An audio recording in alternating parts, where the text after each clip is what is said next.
Bonjour Vincent. Bonjour Thomas. Heureux de vous retrouver.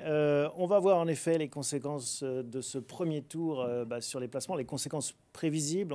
Vous avez repris tous les programmes, les deux programmes des candidats qui restent en lice, celui de Marine Le Pen, celui d'Emmanuel Macron. Et on va voir, selon les scénarios, ce qui pourrait se passer sur les différentes classes d'actifs. Tout à fait. Et surtout pour la fiscalité du patrimoine. Oui. C'est surtout ça qui intéresse souvent, un président de la République a un petit impact là-dessus. Ouais, tout à fait. On a payé pour le savoir.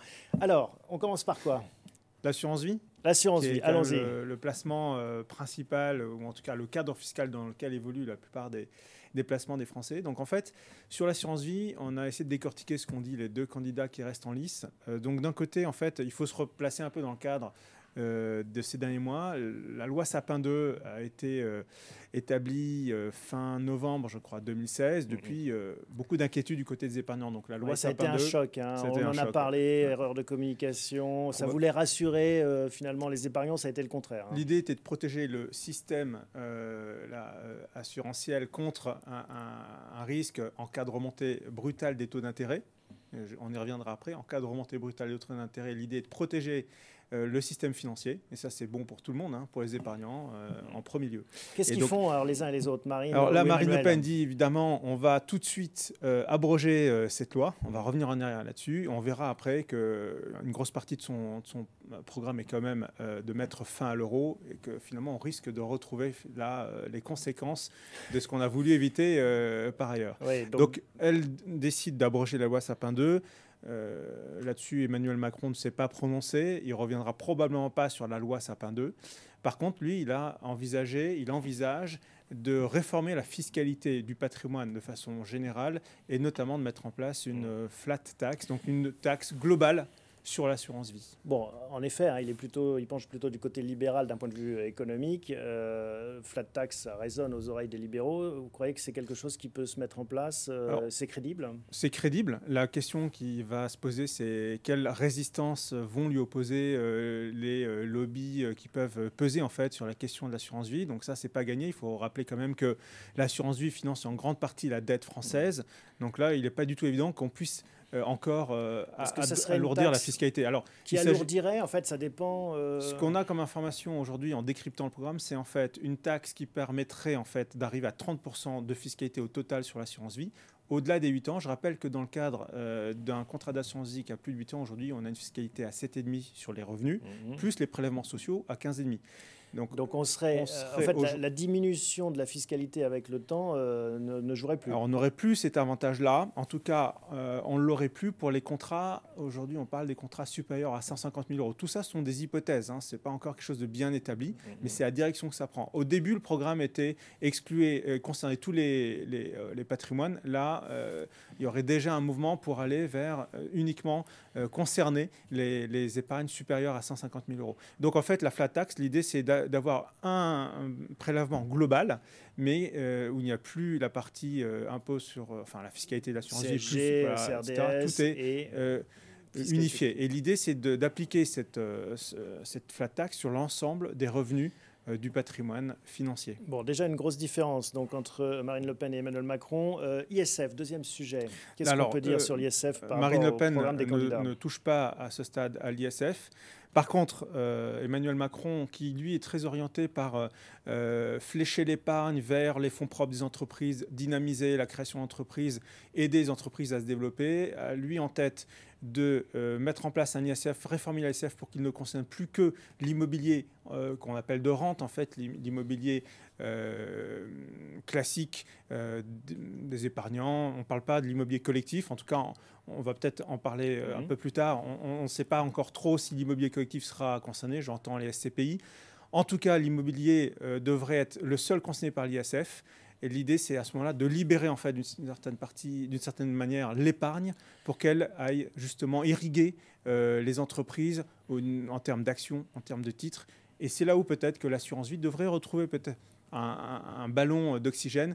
Tout l'assurance vie, parce que l'assurance vie, il y a le fonds euro. Voilà, donc la philosophie, ça serait plutôt en fait de donner un avantage à l'assurance vie en unité de compte. C'est ça qu'on peut en fait comprendre dans le programme aujourd'hui, même si les choses ne sont pas encore très bien établies. Clair.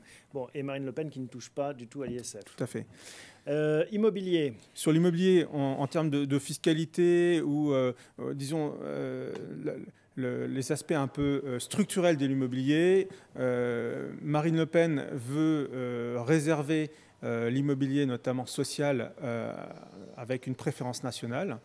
Donc ça, c'est quelque chose de très sensible. On ne sait pas trop évaluer aujourd'hui ce que ça aurait comme impact sur l'immobilier locatif. Est-ce que ça peut déstabiliser le marché? C'est très difficile à dire, mais en tout cas, ça serait une nouvelle donne absolument inconnue.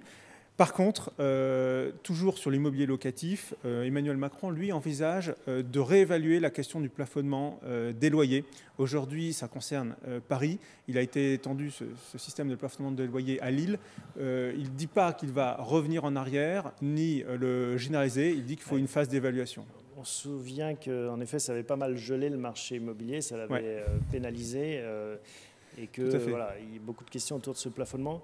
Mais donc Emmanuel Macron, très prudent. Va vouloir évaluer des audits, prendre son temps. Lorsqu'on a en tête qu'Emmanuel Valls a voulu lui-même l'enterrer, il a eu un peu de mal avec sa majorité de l'époque. Il est probable qu'avec une nouvelle majorité, il puisse revenir complètement sur ce sujet-là.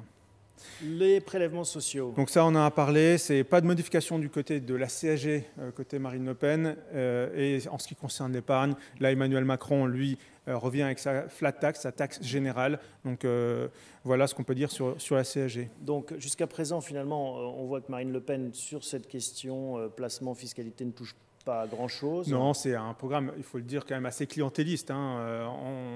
La loi Sapin 2 a fait trembler dans les chaumières les épargnants et nous sommes bien placés chez bienpropre.fr pour vous dire que ça a été un tremblement de terre. Donc là, elle décide de revenir en arrière dessus. Ça, c'est des mesures faciles à prendre. Le cœur du sujet n'est pas là en réalité. Donc, et on ne touche pas grand-chose sur le reste, avec quand même le cœur du sujet, en effet, c'est sortie ou pas de l'euro. C'est la bombe atomique. Voilà. Et les conséquences, en effet, qui vont bien au-delà des petites mesures de ci, de là. On aurait pu commencer bien sûr, on aurait pu en fait commencer par là. Un retour au franc, ça veut dire quoi? Ça veut dire d'abord un risque fort d'inflation, une dévaluation de l'épargne et des retraites de 15 à 20%, c'est ce qu'on évalue aujourd'hui. Alors, Marine Le Pen dit qu'elle veut supprimer la loi Sapin 2. Je rappelle que la loi Sapin 2 a pour objectif de protéger le système contre un éclatement d'une certaine manière. Or, si on revient au franc, il y a des chances que les taux d'intérêt augmentent, que finalement on va voir le tableau. Vous avez apporté un tableau qui récapitule en effet. Les épargnants auront peut-être la volonté, en cas de sortie de l'euro, de retirer leur fonds des contrats d'assurance vie. Et donc on se retrouve dans le cas qu'on veut éviter justement avec la loi Sapin 2. Et finalement, elle n'aurait pas d'autre solution pour protéger le système financier que de geler les retraits. Donc finalement, on voit bien qu'elle serait piégée à son propre piège. Elle serait piégée, tout à fait. Mais bon, on a une Marine Le Pen qui a le mérite de la clarté là-dessus. En tout cas, c'est très cash. Emmanuel Macron, lui, a l'avantage peut-être de plus d'innovation et en même temps de beaucoup de flou. Il y a beaucoup de flou. On ne sait pas encore bien le contour. Est-ce qu'il aura la majorité pour le faire? Alors, en fait, il va falloir attendre, bien sûr, le mois de juin pour y voir un peu plus clair dans les mesures qui pourraient être prises. Et de toute façon, ensuite, il faudra faire passer ça devant le Parlement avec la majorité ou pas qu'il aura. Donc là, effectivement, il y a beaucoup d'incertitudes, beaucoup de flou. Les vraies questions qui restent en suspens, c'est la fiscalité de l'assurance vie, la fiscalité différenciée entre les différents types de placements, la fiscalité sur l'immobilier et enfin, réforme de l'ISF. Donc ça, c'est les vraies questions. Et alors, pour nos clients, nos épargnants à qui nous parlons au quotidien, il y a une question qui viendra après. On sait qu'on va en parler justement dans la partie d'après. Les SCPI, l'immobilier collectif est un véhicule d'investissement majeur aujourd'hui.